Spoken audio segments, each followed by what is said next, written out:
Francisca Pimentel, sou membro fundador da Ajuda a Ajudar, Associação para a Promoção dos Direitos das Crianças e Jovens. Esta entrevista faz parte de uma série de entrevistas que a Ajuda a Ajudar realiza a personalidades envolvidas na defesa e promoção dos direitos da criança, com o propósito da celebração do 31º aniversário da Convenção sobre os Direitos da Criança e dos 30 anos da sua ratificação por Portugal. Temos connosco o professor Carlos Neto. Do seu vasto currículo, destaca-se o facto de ser um dos maiores especialistas mundiais na área da brincadeira e do jogo e da sua importância para as crianças. É professor catedrático da Faculdade de Motricidade Humana da Universidade de Lisboa. O trabalho de investigação académica que tem vindo a desenvolver centra-se sobretudo no papel do brincar e do jogo no desenvolvimento da criança, na independência da mobilidade em crianças e jovens e no bullying nas escolas. É um dos membros fundadores da Cooperativa de Ensino A Torre e, em paralelo, o professor Carlos Neto orienta diversos projetos de investigação e intervenção comunitária e colabora com um leque alargado de entidades e autarquias. Bem-vindo, professor Carlos Neto. Muito obrigada por aceitar o nosso convite. Então, vamos passar para a nossa primeira pergunta. Hoje celebramos o 31º aniversário da Convenção sobre os Direitos das Crianças e em setembro passado comemorámos os 30 anos da sua ratificação por Portugal. A Convenção sobre os Direitos da Criança, adotada pela Assembleia Geral das Nações Unidas em 20 de novembro de 1989, é um marco universal no início de um novo paradigma, a consagração e o reconhecimento da criança como um sujeito de direitos. Professor Carlos Neto, um dos direitos referidos na Convenção, por que tanto luta na sua prática diária, é o direito ao brincar. No seu recente livro, Libertem as Crianças, refere a importância do brincar e ser ativo. Quer falar-nos um pouco mais acerca disso? Sim, em primeiro lugar, boa tarde a todos, um abraço ao Tito Moraes e também à Francisca, neste convite que eu agradeço, para falar de um tema tão importante e neste dia, que é o dia em que comemoramos, portanto, a adesão à Declaração Internacional dos Direitos da Criança. É óbvio que este livro, Libertem as Crianças, é o resultado de um projeto que fizemos em 2015, através da Unilever, e que tinha a ver exatamente com um inquérito mundial que tinha sido feito a pais para ver qual era o tempo que as crianças tinham disponíveis para brincar. E aquilo que se verificou nesse estudo é que, e foi feito um filme nos Estados Unidos da América, que se chama exatamente Libertem as Crianças, e verificou-se que, de facto, os prisioneiros tinham mais tempo livre fora das celas para ter atividades de convívio e de prazer em estar em conjunto, do que as crianças no seu cotidiano. Portanto, significa que é uma mensagem muito poderosa demonstrar que as crianças do nosso tempo têm menos de 2 horas em média de brincar livre por dia. Ora, isto criou um programa e um projeto internacional e é também nessa medida que me inspirei para escrever este livro com dados objetivos, no sentido de dizer que Libertar as Crianças pretende lançar um alerta, uma reflexão, se quiserem, uma mensagem, como as crianças têm vindo a perder ao longo dos últimos anos qualidade de vida, de viver a sua infância de forma plena. E uma das formas de viver a infância e ser feliz é brincar muito, porque o ser humano tem um longo período de desenvolvimento, somos a única espécie animal que tem uma infância longa, e era necessário que as crianças pudessem ter mais tempo livre. De facto, trata-se de nos questionarmos se as crianças têm tempo disponível dos adultos para terem tempo para serem crianças. O artigo 31º, de facto, há 30 anos em que o Portugal, como Estado-membro, aderiu, tem alguma contradição pelo facto, na legislação laboral e outras formas também legislativas, de amarrar, aprisionar as crianças, de facto, a uma visão demasiadamente, diria, de tempo organizado, tempo estruturado e não de tempo livre, de tempo para si mesma, para poder crescer. Aliado a este direito 31º, devemos referir também o artigo 12º, que é o direito à participação. E quando falo em participação, falo no âmbito do processo educativo, também das decisões que são tomadas ao nível familiar, mas principalmente nas políticas públicas, na perspectiva de criar também uma relação com a comunidade em que as crianças pudessem partilhar as decisões políticas que são tomadas de um ponto de vista municipal, autárquico, ao nível da junta de freguesia, de todas as decisões que têm a ver com a vida das crianças, para que elas possam opinar, dar-lhes voz, porque elas têm muita coisa para nos ensinar e muitas coisas para nos dizer. Por isso eu diria que Libertem as Crianças é, no fundo, um alerta para demonstrar que, mesmo vivendo em democracia, assumindo nós esta Carta Internacional dos Direitos da Criança, mas depois praticámo-la de forma muito envergonhada e muitas vezes negando esses direitos a que ela tem, por princípio, quer à saúde, à educação, são muitos direitos, mas principalmente estes dois direitos, o artigo 21º e o artigo 12º. Relembro também que atualmente estamos a tentar discutir, através do International Play Association, o IPA, um novo direito, que é o direito ao brincar na natureza e que já está a ser acionado ao nível da Organização das Nações Unidas. Muito obrigada, de facto, coisas tão importantes para um desenvolvimento integral da criança, não é? O brincar e o participar. Exato. É fundamental. Queria-lhe também, então, fazer mais uma pergunta. Em 2017, numa entrevista, afirmou que nunca foi tão importante para a humanidade a consciência dos benefícios do brincar, de jogar e de fazer atividade física e desporto. Quer partilhar connosco qual o significado e alcance desta informação? Normalmente, quando falamos no brincar, há uma tendência para darmos uma valorização, obviamente interessante e correta, do que é o brincar simbólico, o faz de conta, o pretend play, e por outro lado o jogo social, que são duas categorias no brincar extremamente importantes no desenvolvimento da criança. Mas há, qualquer das formas, nas últimas décadas, uma decadência enorme do ponto de vista do jogo de atividade física, que é uma terceira categoria, de um ponto de vista taxonómico, que é absolutamente importante ter consciência de que há hoje um nível de sedentarismo, de inatividade física, diria mesmo de iliteracia motora, que tem vindo de facto a decair completamente ao nível das primeiras idades. E se antes da pandemia já havia preocupações sobre esta matéria relacionada com o excesso de peso, obesidade, diabetes, por outro lado com desordens mentais, devido ao facto do corpo estar muito parado, estar muito sedentário, no âmbito do aumento da ansiedade, da depressão, do déficit de atenção e hiperatividade, do stress e também de sentimentos de suicídio entre a adolescência e a idade adulta, de facto, essa minha convicção é no sentido de alertar para o facto de não podermos esquecer o corpo. Quer dizer que o corpo ativo dá cérebros ativos. E o brincar é uma forma ancestral, uma ferramenta poderosa de, sendo ativos, nos podermos adaptar, ter mais criatividade, regulação emocional, capacidade de resolver problemas, também de confronto com a adversidade, com o risco, e o corpo está esquecido na escola, está esquecido em casa e está esquecido da comunidade. E se antes do confinamento as crianças já estavam confinadas, quando agora regressaram à escola, ficaram completamente confinadas dentro da sala de aula, sem direito a intervalos, sem direito a usufruir de um direito essencial que é o direito ao espaço livre. E, obviamente, que na história da humanidade sempre passámos por pandemias. Relembro que há 100 anos nós tivemos, obviamente, um problema sério com a gripe espanhola e com a tuberculose e, obviamente, as crianças foram para a rua, vieram para o espaço exterior, as salas de aula vieram cá para fora, o currículo saiu cá para fora, para que o nível de transmissibilidade do vírus fosse menor. Não se entende como é que um país com as nossas características, de ser o país mais seguro do mundo, aliás, o terceiro país mais seguro do mundo e o primeiro na Europa, tendo um clima extraordinário, como é que as crianças estão sentadas, quietas e caladas dentro da sala de aula e com regras demasiadamente rígidas do ponto de vista do confinamento.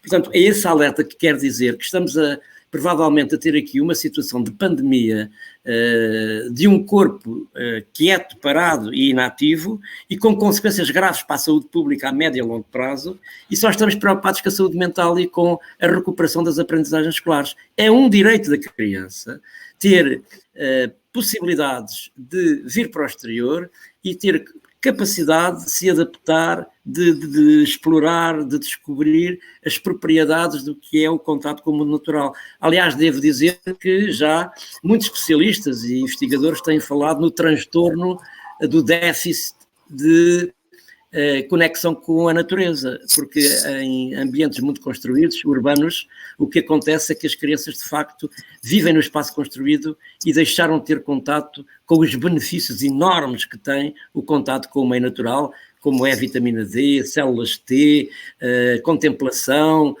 a brincadeira livre, dispêndio de energia vital, que é necessário porque ela está acumulada, e não se percebe porque é que as crianças estão tão confinadas, não é? E sentadas. De resto, bastaria fazermos esta pequena pergunta. Quantas horas passa por dia uma criança, um adolescente, um adulto e um idoso sentado? Nós não viemos ao mundo para estar sentados. Nós viemos ao mundo para andar, para sermos ativos, para progredirmos e não para estarmos sentados. Este é um problema sério de saúde pública que vamos pagar muito caro. Doenças de coluna, doenças mentais, é uma hecatombe morfológica, mental e também morfológica, e ninguém está a dar conta disto. Isto aliado à pandemia do medo, não é? Nesta situação de tempo de vírus, cria uma situação explosiva em relação à vivência da nossa existência, que passou a ser uma vivência estranha e uma vivência incerta. Tal e qual, professor Carlos Neto. E quase que até parece um contrassenso, não é? Porque quando o espaço exterior até seria um ambiente mais protegido em termos de pandemia, não é? Portanto, até o ideal seria que mais aulas fossem dadas no exterior e que as crianças pudessem estar mais no exterior, que de alguma forma até as protegia mais, mesmo quando falamos da própria pandemia, daquilo que se ouve falar dos investigadores dessa área.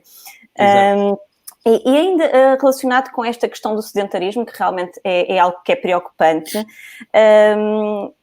dado que 1 em cada 3 utilizadores da internet a nível global são crianças, e atendendo a esta questão da pandemia que vivemos e consequente confinamento, mais ou menos restrito, temos de pensar também no direito ao brincar em ambientes digitais, ou é preferível que o brincar continue tanto quanto possível analógico?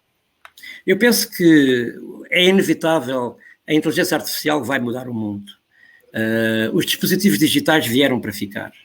Nós vivemos hoje um combate controlado na nossa existência, em todas as idades, entre, por um lado, o querermos ter mais qualidade de vida, vivendo mais devagar, tendo mais capacidade de escuta do nosso corpo, mais contato com o ambiente natural, mas, ao mesmo tempo, há uma sedução enorme dos dispositivos digitais. E eles, de facto, vieram para ficar.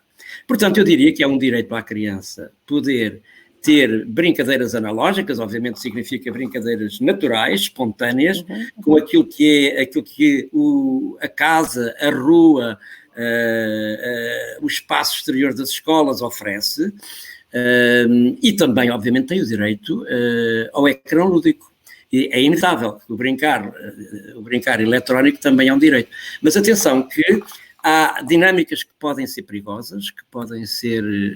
Depende muito da idade, depende muito de vários fatores, mas eu diria que temos que ter aqui 2 palavras-chave para entender esta aparente contradição ou esta visão híbrida de, por um lado, queremos respeitar a nossa identidade biológica ancestral e, ao mesmo tempo, termos esta necessidade de apanhar a civilização, o desenvolvimento da humanidade para o mundo virtual.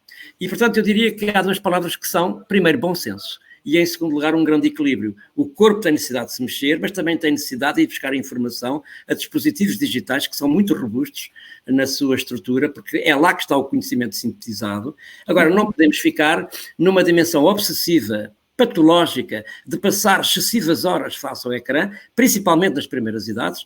Está demonstrado que até aos 5 anos de idade as crianças não deveriam tomar contato com esses dispositivos digitais, e depois dos 5 até aos 8, 9 anos, o mínimo 1 hora ou 2 horas por dia, e não mais do que isso. E depois na escola, quando é útil, ir buscar informação a esses dispositivos, numa perspectiva de esses dispositivos não serem um fim em si próprio, mas serem um meio pelo qual eu vou buscar informação, mas sempre na ideia de que o nosso corpo não é substituível ao robô, que o professor, por mais que seja mais caro e o robô mais barato, o professor é indispensável, porque é um sujeito de afetos, de emoções, de sentimentos, e essa relação, essa vinculação afetiva, corpo com o corpo, é essencial. Nós vivemos num tempo estranho, porque fechamos a nossa cara com máscaras, retiramos a nossa identidade facial, escondemos-nos, temos hoje desconfiança do outro, temos medo do contato físico. É algo muito complicado e, principalmente ao nível das crianças, isto pode criar uma situação extremamente delicada que ficam marcas para o resto da vida, quer físicas, quer emocionais, quer também sociais. E, portanto, é preciso desconstruir esses medos, essa pandemia do medo. Óbvio que nas primeiras idades eu não estou muito de acordo com regras tão rígidas. Acho que as crianças devem a ter uma vida espontânea. Eu devo confessar que quando agora regressei em setembro, e também já tinha regressado em junho a trabalhar com as crianças, o que eu verifiquei é que elas estão com uma energia absolutamente enorme depois do confinamento para poder estar com os amigos, poder estar com os seus professores, mas ao mesmo tempo verifica-se que elas estão com mais peso, fizeram uma regressão ao nível das suas competências motoras, o que é trágico. Muitas das aquisições que tinham conseguido desapareceram e, portanto, ninguém está preocupado, de facto, com esse direito de o corpo poder ser ativo, brincar muito e, principalmente no exterior, com grandes desafios, porque tudo está com medo. Estão os adultos, estão os professores, os educadores, os auxiliares e, portanto, é necessário criar um ambiente com serenidade, com confiança e, acima de tudo, com entusiasmo. A palavra entusiasmo significa estar com Deus. Eu diria que é preciso estarmos hoje com as crianças numa dimensão entusiástica, porque no fundo é estar com Deus, não é? Numa perspectiva espiritual, que é perceber que elas têm necessidade de serem ativas, de contatarem o corpo dos outros, brincarem, ser perseguidos, perseguir, lutar, subir às árvores, correr muito. Isso é absolutamente fundamental, não é secundário, não é um comportamento optativo. E eu acho que elas estão demasiadamente carregadas de agendas e nós devemos, de facto, criar um maior equilíbrio entre a atividade formal e a atividade informal. Esse é um dos maiores objetivos, do meu ponto de vista, neste equilíbrio entre o tempo que a criança passa na escola, os pais passam no trabalho e o tempo disponível para estar em família e para poder desfrutar o brincar entre pais e filhos, não é? Uhum. Exatamente. Aliás, a próxima pergunta que lhe ia fazer diz mesmo respeito a isso, porque já falámos aqui sobre o artigo 31 da Convenção sobre os Direitos da Criança, que reconhece à criança o direito ao repouso e aos tempos livres, o direito a participar em jogos e atividades recreativas próprias da sua idade e de participar livremente na vida cultural e artística, e há quem entenda que deveria existir um direito a não fazer nada. Como é que relaciona o direito aos tempos livres deste artigo com a quantidade de atividades que ocupam esses mesmos tempos livres das crianças?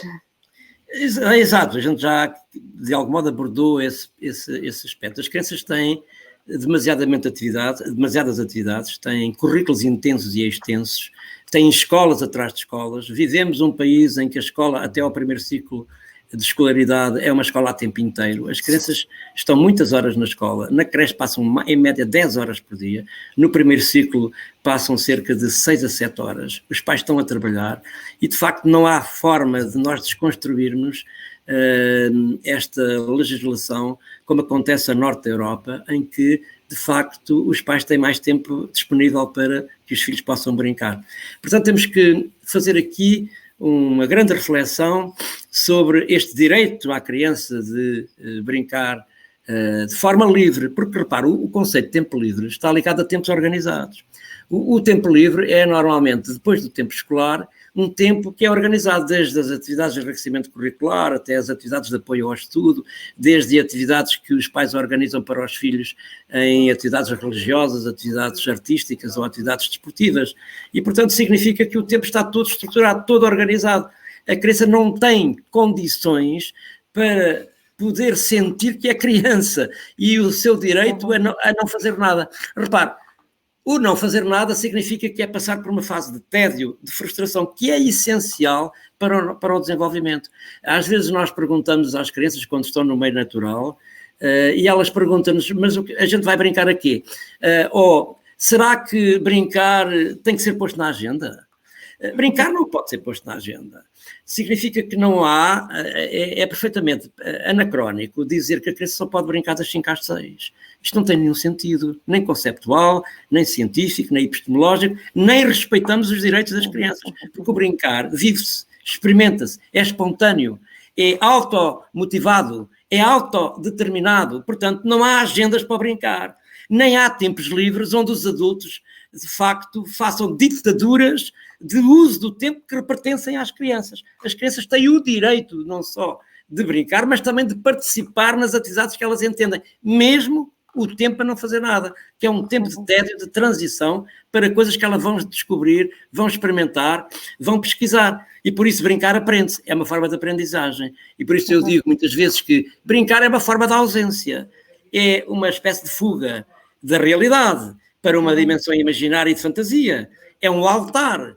Por isso brincar está à parte dos deuses. Significa que a criança voa para outras dimensões e é necessário que nós possamos permitir que ela o faça, tendo o corpo em movimento, com grande grau de imaginação e de fantasia, porque tudo está ligado a tudo, nada está separado de nada, o corpo é só um, não está o cérebro para um lado e o corpo para o outro, não podemos continuar com uma visão cartesiana de que na escola ou para os adultos só interessa ao cérebro, só interessa às atividades académicas.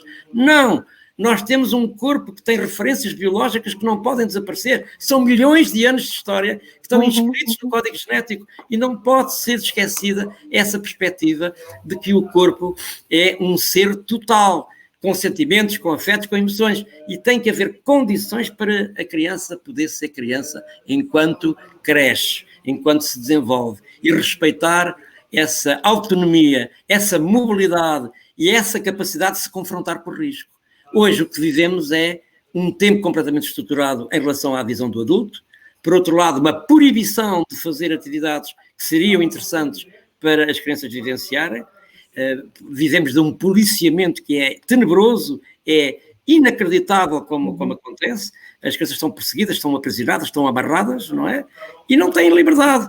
Portanto, eu acho que temos que desconfinar a escola, desconfinar a família, desconfinar a comunidade e fazermos aqui uma troika de modo a criarmos um mundo novo, um mundo diferente, um mundo em que haja um pacto de sustentabilidade entre mais intervenção integrada entre a família, a escola e a comunidade. Muito obrigada. Já lá vão alguns anos, mas houve um estudo em 2007 que indicava que apenas 6% das crianças portuguesas entre os 5 e os 10 anos brincavam diariamente com os pais, enquanto a média europeia rondava assim os 20%. Será que temos que pensar no direito a brincar também para os adultos, tornando-o obrigatório para os pais? Essa é uma excelente pergunta e muito pertinente, muito inteligente. De facto, eu diria que a percepção que as crianças têm do tempo de vida e o tempo de brincar é completamente diferente dos adultos. Porque enquanto que as crianças têm uma visão navegável do tempo, não é? Os pais têm uma visão muito estruturada, muito fixa, muito fechada. E parece, quando nós fazemos uma análise da importância que os pais atribuem ao brincar dos filhos, eles dizem que é importante. Mas o que é facto é que as suas memórias de infância estão apagadas, numa grande parte dos casos. Entretanto, há pessoas que continuam a brincar e que, da minha idade, eu tenho 70 anos, vou fazer 70 anos, e continuo a brincar todos os dias, não é? Mas há pessoas novas que são muito velhas e há pessoas velhas que são muito novas. Isso é sabido. Agora, quem tem filhos deveria fazer um esforço, e nós devíamos fazer muita formação parental. Quando estamos a comemorar hoje o Dia Mundial do Direito da Criança ao Brincar e também à participação, deveríamos de facto convidar as estruturas, as instituições a fazer formação parental sobre a tomada de consciência de como é importante brincar com os filhos e de como é importante os pais terem tempo disponível para estar com eles. No estado de confinamento, nós ficámos com a convicção de que para muitas famílias foi uma forma de descoberta de que afinal estar com os filhos representava outra coisa de que não estavam habituados, porque basicamente só os viam à noite e muitas vezes a correr. E, portanto, quando tiveram agora a oportunidade de estar mais tempo com os filhos, tiveram mais consciência. Isso para algumas famílias, para outras isso foi, de facto, um verdadeiro inferno, porque foi um tempo de grande injustiça, não é? Mas estou convencido que vai havendo condições progressivas de os pais de todas as classes sociais, mas principalmente das classes médias e classes altas, de terem mais consciência de que as crianças necessitam de mais tempo para brincar, de ter mais tempo para estarem em situações arriscadas, situações de facto, complexas e perigosas, porque isso é fundamental para eles ganharem resiliência, ganharem até imunidade, de terem uma cultura lúdica básica, fundamental na sua infância, porque há uma relação muito concreta entre ser feliz na infância e ter sucesso na idade adulta. Nós sabemos isso em estudos que fizeram usaram uma metodologia retrospectiva daquilo que foi a infância e depois, quando foram vistos em adultos, há uma correlação muito forte entre crianças que, por diversos motivos, tiveram famílias problemáticas, com violência familiar, foram sujeitas a bullying, a fome, a pobreza, a guerra, etc. E outras crianças que viveram uma infância feliz. E sabe-se que, no primeiro caso, tiveram graves problemas, mais tarde, da passagem principalmente da idade adulta, da idade da adolescência para a idade adulta, e aquelas crianças que foram felizes, brincaram muito na rua, que tiveram muitos amigos, que são inesquecíveis, porque os amigos de infância são inesquecíveis, as brincadeiras proibidas que fizemos na infância, estar em locais secretos, subir às árvores, passar os muros, fazer de facto coisas que muitas vezes não eram aceites, mas que nós, gerações, tiveram a oportunidade de fazer, isso é o que fica mais na memória. Foi, de facto, os desafios, as superações, no fundo, a forma de confrontar a morte para dar sentido à existência, de um ponto de vista metafórico e de um ponto de vista simbólico. E hoje, por isso, tudo isso. Hoje dá-se tudo pronto às crianças, dá-se tudo feito, e os pais parece que estão libertos desta ideia de que estão a educar muito bem os filhos, e claro que temos hoje melhores pais, temos melhores escolas, temos melhor sociedade, bem boa democracia, temos outro tipo de problemas. E esse outro tipo de problemas tem a ver com a saúde mental e com a saúde física, porque não há percepção de que as crianças têm que ter liberdade, autonomia, descobrirem por si próprias, terem tempo e espaço suficiente, dado pelos adultos, pais ou educadores, no sentido de serem eles os atores e não estarem subjugadas às agendas que os adultos impõem. E por isso diria que ensinar é distanciar. As crianças precisam, algumas crianças, de colo, precisam de proximidade, precisam de afeto. Mas quando for possível, é preciso dar distância, é preciso dar autonomia. Ainda há 2 dias estive a ver um pequeno filme, de mães que na cidade de Hong Kong estão a dar a crianças de 3 anos dinheiro para elas irem às compras ao supermercado. E elas vão sozinhas e voltam sozinhas a casa. Em Portugal, nós levamos as crianças, os adultos, os adolescentes à escola e depois à universidade. Veja como esta superproteção mata, é perfeitamente contraproducente, não tem sentido. Vamos acreditar que as crianças têm todos os dispositivos internos para criarem esse grau de autonomia, brincarem muito, serem livres. Falamos tanto em liberdade e democracia, mas depois temos uma autocracia na forma como gerimos o tempo dos nossos filhos, dos nossos alunos, das nossas crianças. As crianças têm direito de serem livres, a brincarem, a poderem ter a capacidade de se apropriarem da identidade do território que vivem, da cidade, da rua, dos amigos. E o que eu verifico é que, numa grande parte dos casos, as crianças portuguesas estão aprisionadas. Estão, de facto, massacradas por um tempo ditado pelos adultos. Temos mesmo que lhes dar a oportunidade para que possam crescer de uma forma saudável. E encontrar as estratégias para que os adultos desconstruam os medos, não é? E também essa dimensão de superproteção. Eu costumo dar 2 soluções quando os pais têm medo. Quando os pais têm medo, quando os filhos estão a fazer alguma coisa que eles achem perigoso, principalmente quando se trata de questões corporais, de questões de colocar o corpo perante situações de risco, há 2 técnicas muito simples. A primeira é, se está muito inseguro, o pai o que deve fazer é volta-se de costas e deixa a criança em paz.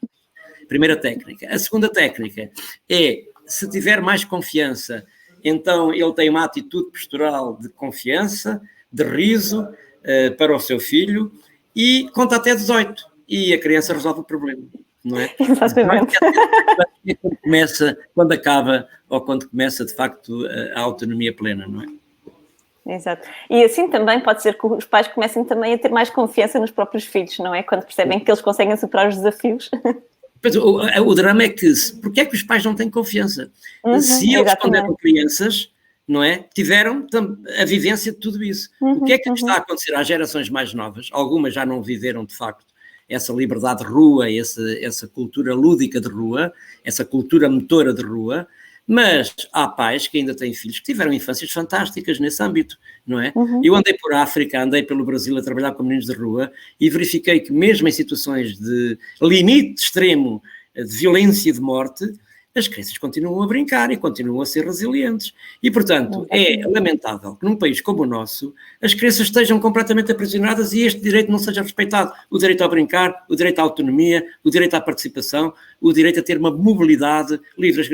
As crianças deviam andar a pé, bicicleta, trotinete, de skate, ter instrumentos para vivenciarem o território ao pé de casa, a rua ao pé de casa, e em tempos de pandemia isso ainda se tornou mais importante, porque não é fechados que nós vamos combater este vírus.